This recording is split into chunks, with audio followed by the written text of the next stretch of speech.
સુરત લોકસભા બેઠક પરના કોંગ્રેસના ઉમેદવાર નિલેશ કુંભાણીનું ફોર્મ રદ થયું હતું અને ભાજપના ઉમેદવાર મુકેશ દલાલની બિનહરીફ જીત થઈ હતી. આ પછીથી નિલેશ કુંભાણી ભૂગર્ભમાં ચાલ્યા ગયા હતા. કોંગ્રેસના કાર્યકરો નિલેશ કુંભાણીને લઈ ભારે રોષ જોવા મળ્યો હતો અને કાર્યકરોએ સુરત ખાતેના ઘર જનતાનું ગદ્દાર, લોકશાહીનો હત્યારા જેવા બેનર લઈને દેખાવ કર્યો હતો. જોકે આજે કોંગ્રેસની શિસ્ત સમિતિએ કુંભાણીને 6 વર્ષ માટે સસ્પેન્ડ કરી દીધા હતા. ત્યારે કુંભાણી અચાનક જ પ્રગટ થયા છે. તેમનો એક વિડીયો સામે આવ્યો છે. સુરત કોંગ્રેસના ઉમેદવાર બનેલા કુંભાણીને કોંગ્રેસની શિસ્ત સમિતિએ 6 વર્ષ માટે સસ્પેન્ડ કરતા અચાનક પ્રગટ થયા અને સુરત કોંગ્રેસના નેતાઓ સહિત અમરેલી જિલ્લા કોંગ્રેસ પ્રમુખ પ્રતાપ દુધાત ઉપર આક્ષેપ કરતો વિડીયો વાયરલ કર્યો હતો. સાંભળો, પોતાની ઉમેદવારી રદ થતા નિલેશ કુંભાણીએ કોનો ઉપર આરોપ મૂક્યો છે. મોવડી મંડળના કોન્ટેક્ટમાં જ હતો. બાબુભાઈ માંગુકિયા સાથે મારી વાત થઈ હતી. આવતીકાલે સવારે હું અમદાવાદ આવવા નીકળીશ. મારા પરિવાર, સગા સંબંધી મિત્રોને મેં કીધું હતું કે કોંગ્રેસ પાર્ટી આપણી સાથે છે, આપણે કાંઈ ડરવાની જરૂર નથી. બધાનો સાથ સહકાર લઈ અને પિટિશન દાખલ કરવા માટે હું અમદાવાદ રવાના થયો. ત્યારે કોના ઈશારે અહીં કોંગ્રેસના કાર્યકર્તાઓ ઘેરે આવી અને મારો વિરોધ પ્રદર્શન કરી મને પરત ફરવા મજબૂર કર્યો. જ્યારે રેલીમાં સ્વયંભૂ લોકો જોડાણા હતા, કોંગ્રેસના મેન આગેવાનો, અહીંના નેતાઓ પોતે મારા રથમાં પણ બેસવા માટે તૈયાર નહોતા, મારી સાથે જોડાતા નહોતા. અને જ્યારે કોંગ્રેસ પાર્ટીએ કીધું હોય કે 20 તારીખ પહેલા તમે બૂથ ઉપર કોણ બેસવાના છે, એમના નામ, નંબર, વિગત મોકલો, ત્યારે અમે અહીંના જે ચૂંટણી લડેલા હતા, જે હોદ્દેદારો હતા, એમને અમે કહેતા હતા કે આપણા બૂથની વિગતો દેવાની છે. ત્યારે એક પણ આગેવાનોએ બૂથ આપ્યા નહોતા. કાર્યકર્તાઓ જે કામ કરતા હોય, કાર્યકર્તાઓ જે બૂથ આપતા હોય, એમને પણ ના પાડતા હતા કે આપણે બૂથ આપતા નહીં. અને પબ્લિક પણ જાણે છે કે આમાં જે અત્યારે વિરોધ કરે છે એ પહેલા ભાજપ સાથે બેસી ગયા હતા અને એક પણ અમારી સભાઓમાં કે અમારી સાથે ડોર ટુ ડોર એમાં એક પણ અહીંના આગેવાનો આવ્યા નહોતા. અત્યારે ખાલી વિરોધ કરવા બેસી ગયા છે. અગાઉ પણ એ ફૂટી ગયા હતા અને મને એકલો મેકી દીધો હતો. પ્રસાર પણ હું એકલો કરતો હતો. 2017માં મારી ટિકિટ આવી, કપાઈ ગઈ. ત્યારે પણ ભારતીય જનતા પાર્ટીનો ઓફર હતી કે ભારતીય જનતા પાર્ટીમાં જોડાઈ જાઓ અથવા અપક્ષ લડો અથવા કોંગ્રેસ વિરુદ્ધ નિવેદન આપો. તોય પણ મેં કોંગ્રેસ પાર્ટીને કાંઈ નુકસાની જાય એવું એક પણ નિવેદન આપ્યું નહોતું. ગઈ વિધાનસભામાં ભારતીય જનતા પાર્ટી દ્વારા એવી ઓફરો આવતી હતી કે તમે પ્રસાર ધીમો કરો, કાર્યાલય બંધ કરી ગયો, ડોર ટુ ડોર જવાનું બંધ કરો, સભાઓ ઓછી લ્યો. ત્યારે અમારા સાથી ઉમેદવારોએ ઘણાએ એ ઓફર સ્વીકારી લીધી હતી અને 2700 મત મળતા હોય ત્યારે એને ઓફિસો બંધ કરી દીધી હતી. પ્રસાર કરવાનો પણ ધીમો પાડી દીધો હતો અને એમના કાર્યકર્તાઓ, સગા સંબંધી મિત્રોને કહેતા હતા ભારતીય જનતા પાર્ટીને મત દેજો.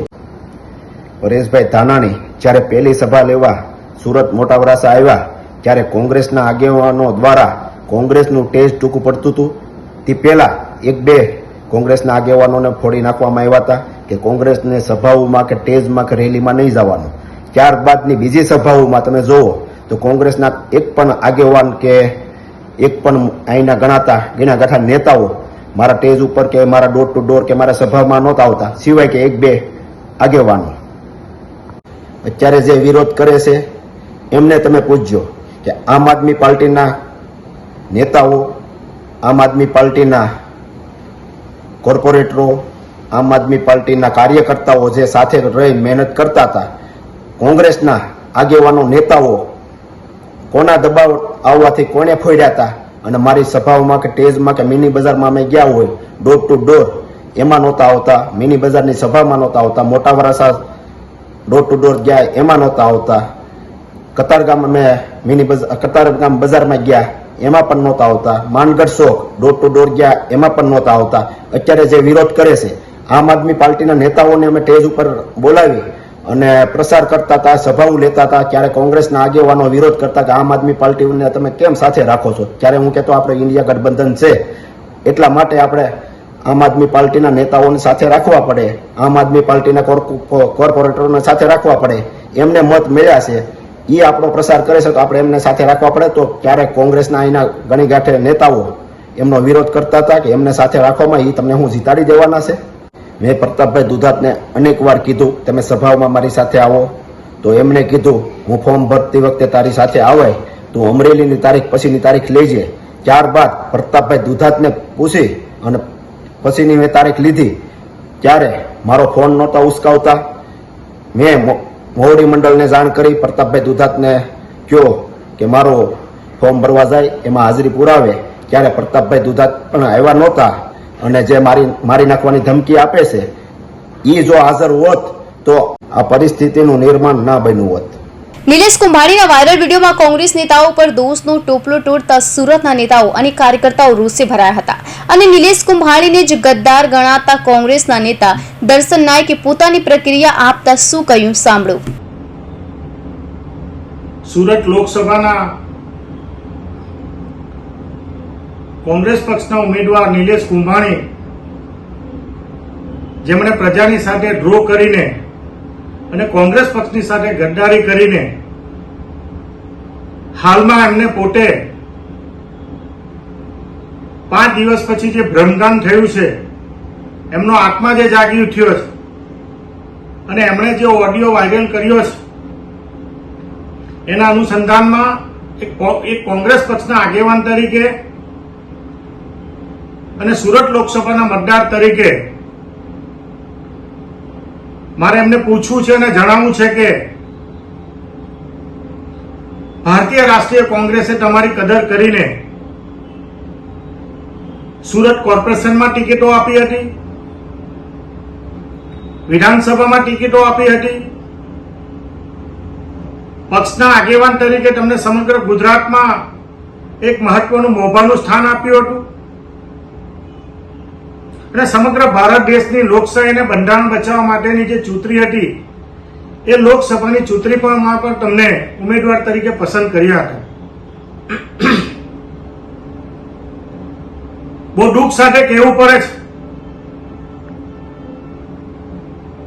છે કે જાહેરનામા પહેલા 15 દિવસ પહેલા તમારી ટિકિટની જાહેરાત થયા પછી તમે કોંગ્રેસ પક્ષને ચૂંટણી જીતવા માટે કેટલા આગેવાની સાથે તમે મીટિંગો કરી.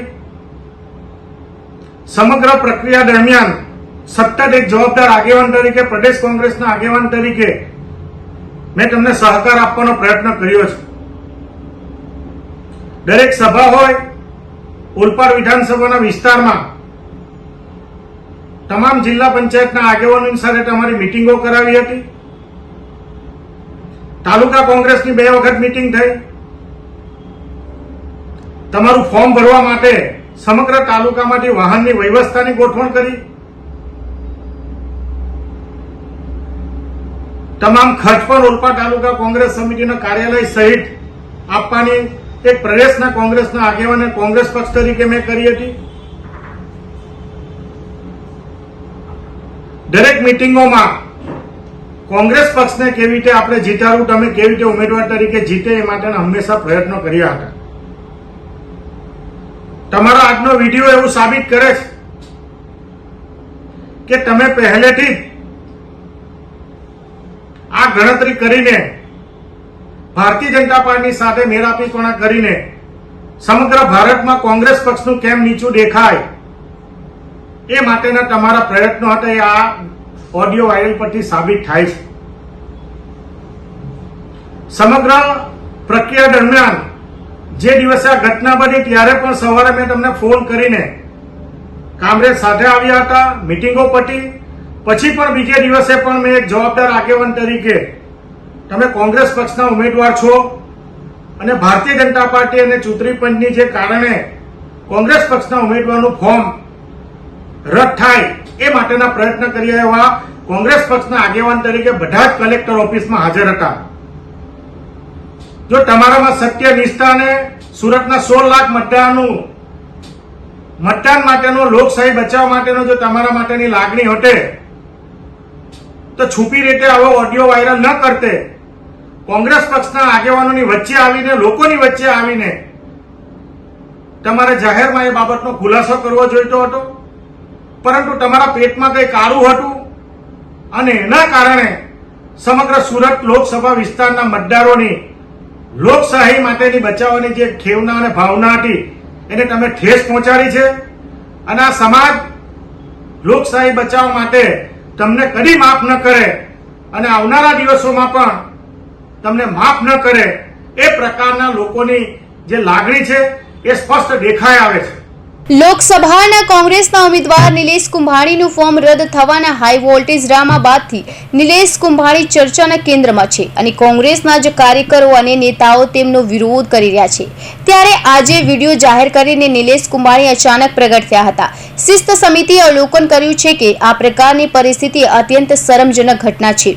આપ જણાતા હશે કે તમારી સામે પણ સુરતના લોકો તેમજ કોંગ્રેસના કાર્યકર્તાઓમાં ભારે રોષ ફાટી નીકળ્યો છે. સોશિયલ મીડિયાથી લઈને તમામ સ્થળોએ તમારી સામે ભયંકર રોષ લોકો ઠાલવી રહ્યા છે. આથી તમને 6 વર્ષ માટે પક્ષમાંથી સસ્પેન્ડ કરવાનો શિસ્ત સમિતિએ નિર્ણય લીધો છે. કૌશિક પટેલનો report, Hind TV news, Surat.